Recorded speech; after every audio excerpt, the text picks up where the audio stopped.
بسم اللہ والصلاة والسلام علی رسول اللہ اما بعد۔ صفحہ نمبر ہے 170 اور آیت نمبر ہے 97۔ اعوذ باللہ من الشیطان الرجیم، بسم اللہ الرحمن الرحیم۔ ان الذین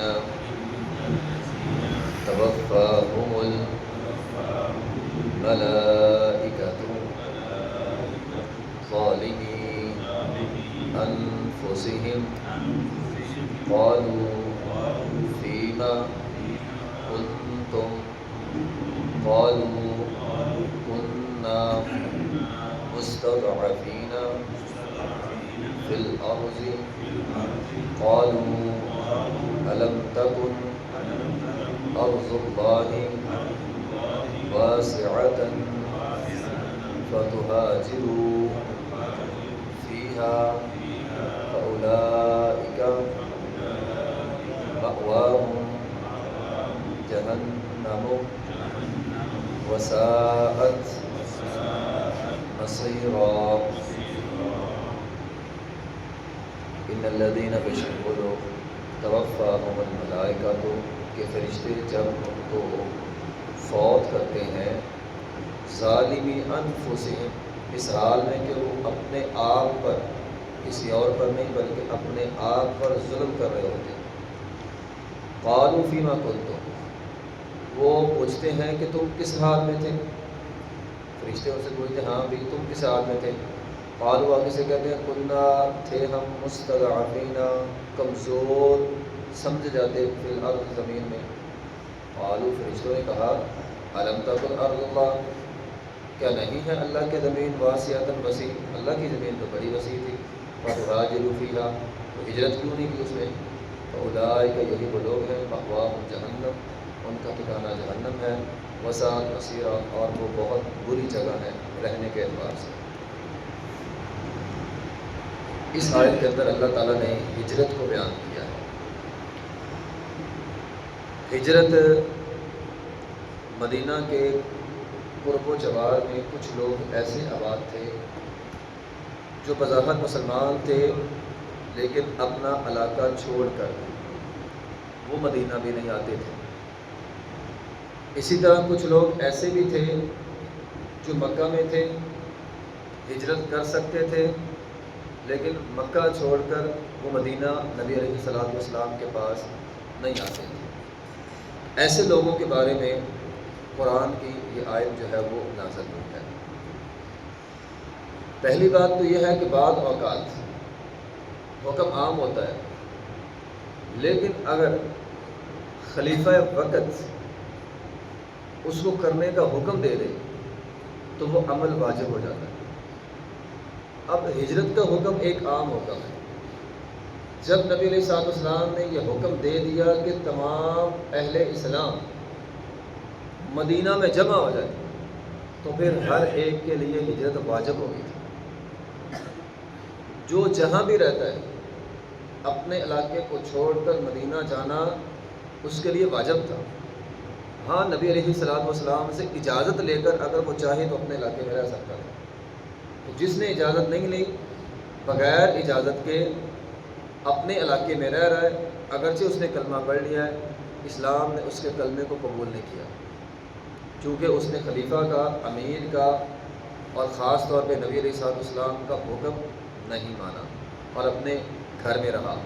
گویا اسے اپنا مال عزیز ہے، اپنے گھر بار عزیز ہے، اپنا خاندان عزیز ہے، نبی علیہ السلام کی محبت اس کے دل میں ہے ہی نہیں۔ محبت کا تقاضا تو یہ تھا نا کہ ہر چیز سے بڑھ کر محبت کی جائے، اپنے خاندان سے، حتیٰ کہ اپنے آپ سے بھی۔ میرا مجھ پر کوئی اختیار نہیں ہے، میرا مجھ پر اختیار نہیں ہے بلکہ نبی علیہ السلام کا اختیار ہے، یہ تو ہے اسلام۔ لیکن اگر بندہ اپنے آپ کو آگے کر دے، اپنے خاندان کو آگے کر دے، نبی کا فرمان پیچھے کر دے تو گویا اس کا اسلام ہی نہیں ہے۔ اس چیز کو یہاں پہ بیان کیا گیا۔ اللہ رب العزت فرماتے ہیں جو لوگ مکہ چھوڑ کر نہیں آئے یا مدینہ کے قریب قریب رہتے ہیں اپنے علاقوں کو چھوڑ کر نہیں آئے، ایسے لوگوں کا اسلام اللہ تعالیٰ قبول نہیں کرتا۔ اصل میں اس کا نقصان ہوا مسلمانوں کو ہوتا تھا۔ اب مکہ میں چند لوگ آباد تھے جو مسلمان تھے، مکہ نہیں آ رہے تھے۔ اب ہوتا کیا تھا، جب جنگ ہوتی تھی نا، جنگ، تو بعض اوقات جنگ میں مشرکین کی طرف سے مل کر آ جاتے تھے۔ اب مسلمانوں کو پریشانی ہوتی تھی، کافروں کو ماریں کہ ان کو ماریں، ابھی تک ان کا اسلام واضح نہیں ہے۔ یا پھر ہوتا یہ تھا کہ اگر ایک کثیر تعداد باہر رہ رہی ہے، آپ کے ساتھ شامل نہیں ہو رہی، دشمن کا فائدہ ہو رہا ہے، تو بعض اوقات حالت ایسی ہوتی ہے کہ امیر کا حکم نہ ماننا گویا آپ اپنے مخالف کو تقویت دے رہے ہیں، دشمن کو فائدہ ہو رہا ہے۔ اسلام نے تو طاقت ایک جگہ جمع کرنے کا حکم دیا، مدینہ شہر لے لو، طاقت ساری وہاں پہ جمع کرو، لیکن اب جو جمع نہیں ہو رہا گویا وہ طاقت کو کم کر رہا ہے۔ اللہ تعالیٰ نے ان کا ایمان قبول نہیں کیا۔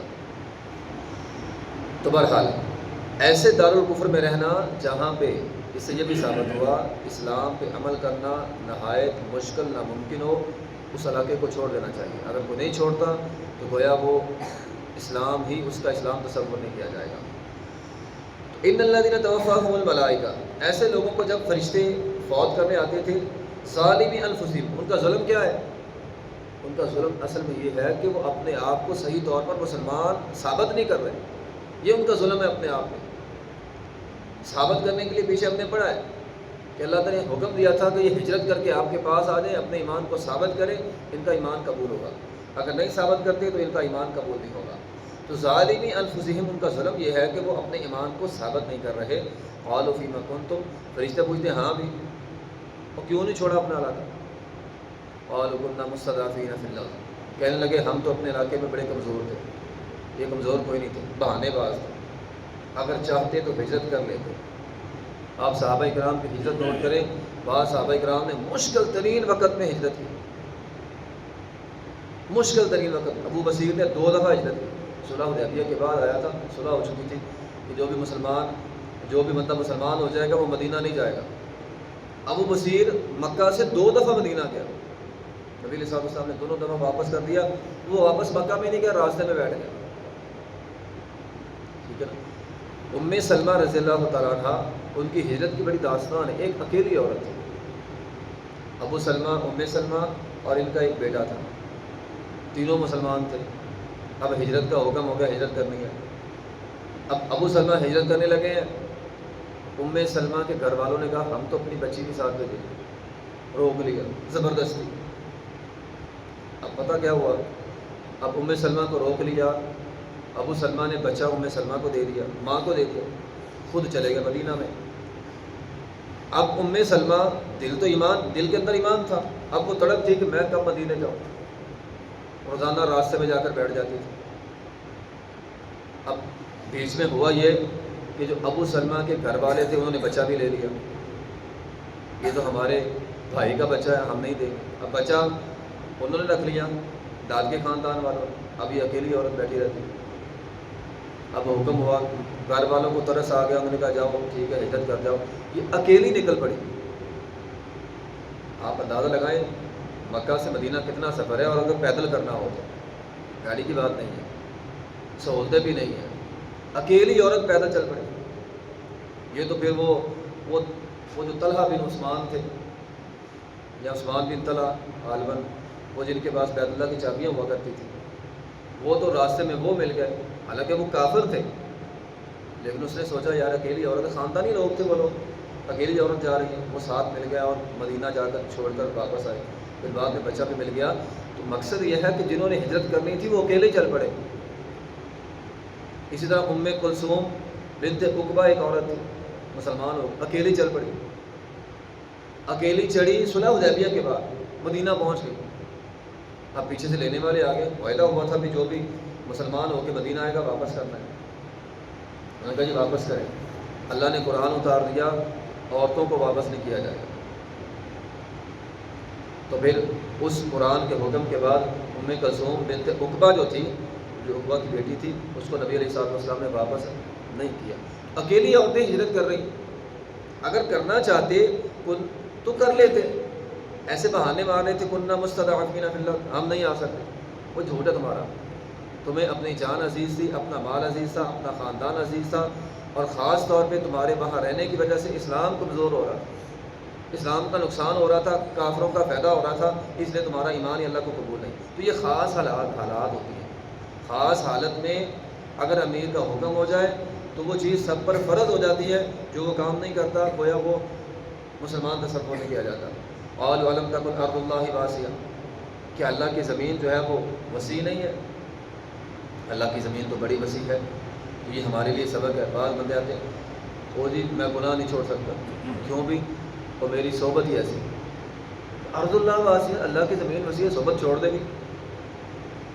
تیرے سر پر پڑی ہے، تم صحبت نہیں چھوڑ سکتا۔ اب بہت سارے لوگوں کے پاس یہ بہانہ ہوتا ہے، وہ جی میرے دوست ایسے ہیں، میں سگریٹ اس لیے پیتا ہوں، میرے دوست ایسے ہیں، بھی چھوڑ دو ان کو۔ ارض اللہ بس، اللہ کی زمین بڑی وسیع ہے، کسی اور جگہ جاؤ، آباد ہو جاؤ، نئے دوست بنا لو۔ ہجرت کی بیسیکلی 5 قسمیں ہوتی ہیں، یہاں ہجرت کی چونکہ بات ہوئی ہے، 5 قسم کی ہجرت ہوتی ہے۔ جیسے جہاد کا حکم ہے نا، جہاد کی بڑی قسمیں ہیں، لیکن افضل جہاد ہے اللہ کے راستے میں لڑنا۔ اسی طرح ہجرت کی 5 قسمیں ہوتی ہیں۔ ایک ہجرت ہوتی ہے، ایک خوف والا علاقہ ہے، ایک امن والا علاقہ ہے، خوف والے علاقے سے نکل کر امن والے علاقے میں چلا جانا، حالانکہ دونوں کافروں کے ہیں، جس طرح ہجرت حبشہ ہوئی، مکہ میں کافر تھے، حبشہ میں بھی کافر ہی تھے، لیکن چونکہ مکہ کے کافر ظالم تھے، حبشہ والے ظالم نہیں تھے، تو وہاں سے مسلمان نکلے اور حبشہ کے اندر چلے گئے۔ ایک یہ ہجرت ہوتی ہے۔ ایک ہجرت ہوتی ہے کفر سے دارالایمان کی طرف جانا، جیسا کہ، اور اس میں بھی 2 حالتیں ہوتی ہیں۔ ایک خاص حالت ہوتی ہے جیسا مدینہ کی ہجرت ہوئی، وہ ہجرت بند ہوگی، نبی علیہ الصلوۃ والسلام نے فرمایا اب مدینہ کی ہجرت نہیں ہے۔ لیکن ایک عام ہجرت ہے، عام بندہ کافروں کے علاقے میں رہتا ہے تو وہاں پہ نہ نماز پڑھ سکتا ہے، نہ روزہ رکھ سکتا ہے، نہ حج کے لیے وہاں سے نکل سکتا ہے، کوئی نیکی کا کام نہیں کر سکتا، تو اس علاقے کو چھوڑنا بندے پہ واجب ہو جاتا ہے، اس کو چھوڑے کسی ایسے علاقے میں چلا جائے جہاں پہ یہ کام کرنے آسان ہو جائے۔ ہاں البتہ دارالکفر میں رہنے کی ایک صورت ہے، وہ نبی علیہ الصلوۃ والسلام نے بیان کی ہے، دارالکفر ہو لیکن بندہ وہاں پہ نماز پڑھ سکتا ہے، روزہ رکھ سکتا ہے، حج کے لیے جا سکتا ہے۔ اس طرح اب بہت سارے غیر مسلم ممالک میں مسلمان رہتے ہیں، اگر وہاں پہ نماز روزہ کر سکتے ہیں تو وہاں پہ رہ سکتے ہیں، ایسا نہیں اسلام ان کو وہاں سے زبردستی نکالتا ہے، وہاں پہ جو ہے وہ رہ سکتے ہیں۔ تیسری صورت یہ ہوتی ہے کہ اللہ تعالیٰ کی حرام کردہ چیزوں کو چھوڑنا، والمہاجر من ہاجر ما نہی اللہ عنہ، مہاجر وہ بھی ہوتا ہے جو اللہ تعالیٰ کی حرام کردہ چیزوں کو چھوڑ دے، اس کو بھی ہجرت کا ثواب ملے گا۔ اور چوتھے نمبر پر وہی بات ہے کہ بندہ کہتا ہے گناہ نہیں چھوڑ سکتا، دوست ہیں، ایسے دوستوں کو چھوڑنا بھی آپ کی ہجرت ہے، چھوڑ دیں آپ۔ اور خاص طور پہ جس بعض اوقات علاقے کی صحبت کی وجہ سے بندہ گناہ کرتا ہے، اس علاقے کو چھوڑنا بھی ہجرت تصور ہوگا۔ وہ جو حدیث ہے نا 100 بندے کا قاتل، اس نے کیا کہا تھا؟ تیرا گناہ معاف ہو جائے گا لیکن اپنا علاقہ چھوڑ دیں۔ تو بعض اوقات اپنا علاقہ چھوڑنا دین کے لیے، تاکہ میرے گناہ چھوٹ جائیں۔ دوست اس نیت سے چھوڑنا کہ دوستوں کی وجہ سے میں گناہ گار ہو رہا ہوں، دوست چھوڑنا تاکہ میں نیک ہو جاؤں۔ ان تمام قسم کے لوگوں کو انشاءاللہ ہجرت کا ثواب اللہ تعالیٰ کی طرف سے ملے گا۔ ارض اللہ واسع، اللہ کی زمین بڑی وسیع ہے، فتہاجروا فیہا، اس میں ہجرت کر جاؤ، فاولئک مأواہم جہنم، جو نہیں چھوڑے گا، برائی میں رہے گا، برے دوستوں میں رہے گا، بری جگہ پہ رہے گا، گناہ کرتا رہے گا، تو مأواہم جہنم، پھر جہنم تو ٹھکانہ بنے گا، وساءت مصیرا، اور وہ بہت برا ٹھکانہ ہے۔ وآخر دعوانا